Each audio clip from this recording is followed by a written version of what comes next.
Hi, I'm June, and welcome back to Nibbles and Bytes. In this episode, we're going to cover the final major feature of the VIC-II, background art. While the VIC is capable of doing bitmapped graphics, for the sake of speed, the video game we're going to be writing will use tiles and custom character sets to draw the maps with. Now this is a common trick on the Commodore series, and even in other 80s machines such as the Nintendo. Instead of drawing individual pixels to the screen like you would with a bitmap, we actually end up drawing characters to the screen. One of the advantages of this is that we can do simple animation of these characters by editing the definition in RAM. When that happens, all of the characters on screen change at roughly the same time. This is useful for animations like water, fire, and others, because they can be reused and changed all at once with little effort. Now we won't be covering tile animations in this episode, but once we get into working with an assembler, we'll start to cover those techniques. Okay, enough talk. Whiteboard time! From the VIC's perspective, the 128/64K address space is divided into 4 16KB chunks called video banks. During initialization, the first video bank, Bank 0, is configured by default.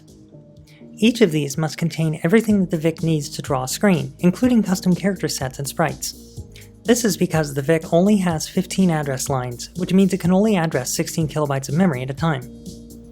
The layout of these banks is adjustable and specified as offsets from the start of the bank. Since Bank 0 starts in address 0, these offsets can be used as actual addresses. At the start of the bank is the text screen. This is the familiar 0400 hex area that we've used before. At the end of the text area is the 8 bytes that comprise the sprite pointers. And starting at E100 hex are the sprite shapes that the sprite pointers point to. All of this should be pretty familiar if you've been watching consistently, but what starts to be unfamiliar is at offset 1000. Here is where the character ROM shows up. It's divided into 2 parts, uppercase characters and lowercase. Only one is used at a time, and they always show up at offset 1000 in the video bank, unless they're swapped out. Note that this map is only what the VIC sees. The CPU sees something entirely different.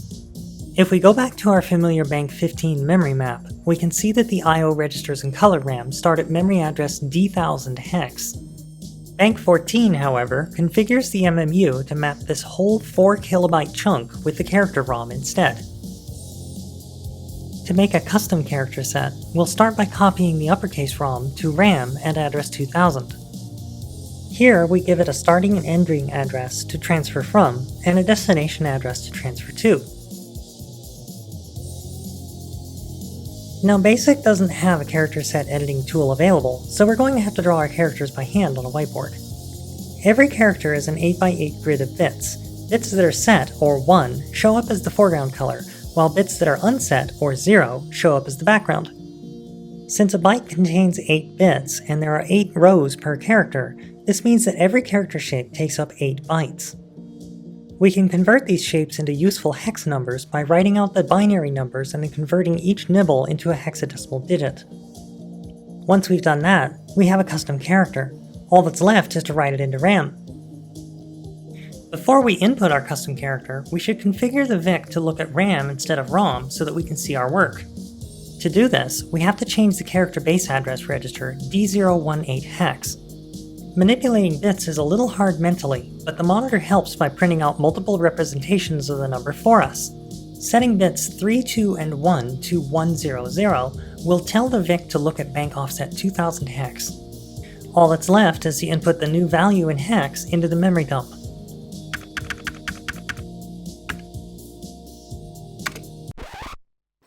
What happened? Why isn't this working? Unfortunately, the basic screen setup IRQ handler periodically changes this register directly. To stop the screen setup handler, we have to store FF hex in location D8.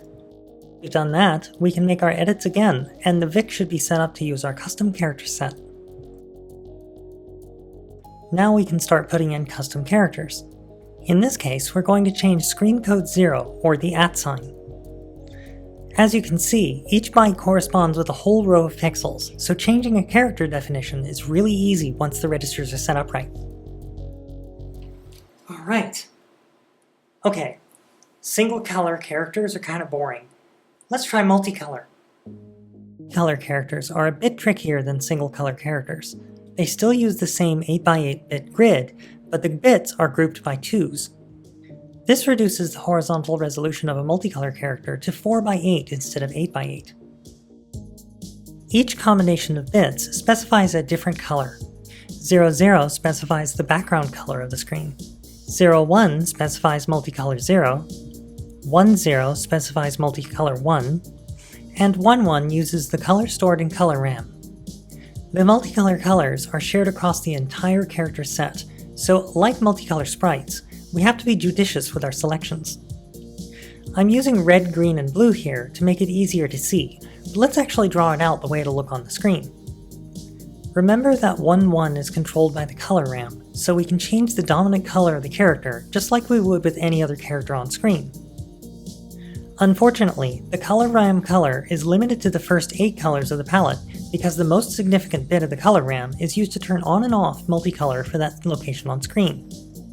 We can, however, use all 16 colors for the multicolor colors. Okay, so let's enable multicolor mode.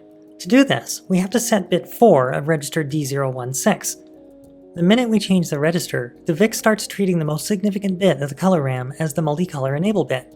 This is why the screen looks all garbled. If we use lower number colors by pressing Ctrl and a number key, you can see that we can control the multicolor effect per character. Let's see how changing the bytes for that @ character works in this mode. The first @ sign I typed in is using color number 2. The second is using color number 10. They both show up as white because we're in multicolor mode and the new use for the MSB reduces our color selection. If we change the bits used to define the character, you can better see the difference. They're both the same character, but they have drastically different looks in each mode. To change the multicolor colors, we change the color register starting at D021. The first of these colors is the global background color. The second is multicolor 0. And finally, the third is multicolor 1. You can see that as we change these registers, it changes the colors for all of the multicolor characters on the screen. Now that we know how it works, let's put our custom character into the character set to figure out which colors we want for a red brick jail. Since the multicolor values can use high bit colors, we'll use light red and dark red for the outside edge of our bricks. Alright, now that we've got multicolored characters, let's put some bricks around that jail. Let's actually jail this sprite properly this time so we can't get back out. This is where we put it all together, our final jailing program. Like the previous one, we'll write this one in multiple subroutines and jump between them in the main line of the program later. This first subroutine is our initialization routine. It disables interrupt handlers, enables multicolor characters, sets the VIC to use our custom character set at memory location 2000, and finally enables only sprites 0 and 1. The next subroutine draws the bricks using our custom character that we just defined, essentially the same way our screen clearing program did before, by looping through all of the text screen addresses and filling them with zeros initially. First we initialize A and X to 0. We then enter the body of our loop with a bunch of store instructions. Note that the last store instruction is offset so that we don't accidentally overwrite our sprite pointers. We then increment and loop until we filled the screen. In the next half, we load A with the code for the space character, and then loop 3 times to cut a hole by filling in spaces in the middle of the screen. The previous subroutine filled the screen, but that's only half the work. We still have to fill the screen with color and set up our sprites properly, which is what this next routine does. First, we set our sprite color and multicolor values. Next, we turn on multicolor for sprite 1. Following that, we set our character multicolor values. And finally, we fill the color RAM with red and the multicolor enable bit turned on. The second to last subroutine sets the sprite positions where we want them, inside the window that we cut out on the screen earlier.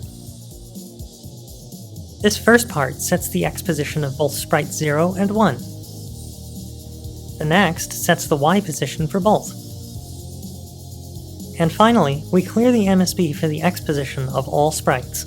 Since we're the only program doing anything, we don't have to be selective for now. The last subroutine is our main subroutine and orchestrates the others together as usual. First, we initialize everything. Then we draw our jail. Then we fill the colors, set the sprite positions, and finally continuously jump to the same location, effectively halting the CPU. Before we can run this program, we have to load in our sprites from disk. Once that's done, we can start the program by jumping to location 1430 hex. What? No. Okay, so now that the sprite's been properly jailed, that about wraps it up for the VIC-II. We've covered every major feature of this video chip, so it's time to move on to the next peripheral in the 128, the Complex Interface Adapters, or CIA chips for short. Again, I'll have the program written in this video up on the website soon, but unfortunately it's taking me a bit longer than I would like because I'm doing a bit of a refresh. Hopefully this will be done in the next week or so. I'd also like to give a shout out to all of my patrons. If you'd like to join them in their patronage, you can do so at the Patreon page in the description below. And with that, thanks for watching and see you in the next episode. Okay. Yo.